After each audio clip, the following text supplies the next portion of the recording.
ایک نوجوان اپنی زندگی سے کافی پریشان تھا اور زندگی جینے کی خواہش کھو چکا تھا۔ ایک روز درویش سے ملا تو جوان نے اپنا حال اس درویش کو بتلایا۔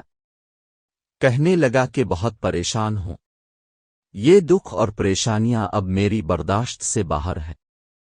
لگتا ہے میری موت ہی مجھے ان غموں سے نجات دلا سکتی ہے۔ درویش نے اس کی بات سنی اور کہا، جاؤ اور نمک لے کر آؤ۔ نوجوان حیران تو ہوا کہ میری اس بات کا نمک سے کیا تعلق ہے، پر پھر بھی لے آیا۔ درویش نے کہا، پانی کے گلاس میں تھوڑا نمک ڈالو اور اس پانی کو پی لو۔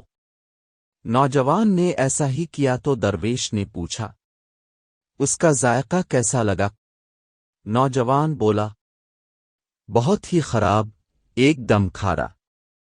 درویش مسکراتے ہوئے بولا، اب تھوڑا نمک لے کر میرے ساتھ اس سامنے والی ندی تک چلو۔ صاف پانی سے بنی اس ندی کے سامنے پہنچ کر درویش نے کہا، چلو اب اس نمک کو ندی کے پانی میں ڈال دو اور پھر اس ندی کا پانی پیو۔ نوجوان پانی پینے لگا تو درویش نے پوچھا، بتاؤ اس کا ذائقہ کیسا ہے؟ کیا اب بھی تمہیں یہ کھارا لگ رہا ہے؟ نوجوان بولا، نہیں، یہ تو میٹھا ہے، بہت اچھا ہے۔ درویش نوجوان کے پاس بیٹھ گیا اور اس کا ہاتھ تھامتے ہوئے بولا، ہمارے دکھ بالکل اسی نمک کی طرح ہے۔ جتنا نمک گلاس میں ڈالا تھا اتنا ہی ندی میں ڈالا ہے، مگر گلاس کا پانی کڑوا ہو گیا اور ندی کے پانی کو اس نمک سے کوئی فرق نہیں پڑا۔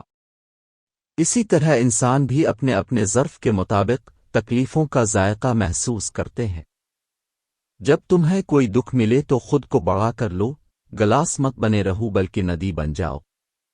رب کسی پر اس کی ہمت سے زیادہ بوجھ نہیں ڈالتے، اس لیے ہمیں ہمیشہ یقین رکھنا چاہیے کہ جتنے بھی دکھ آئیں ہماری برداشت سے بڑھ کر نہیں ہوں گے۔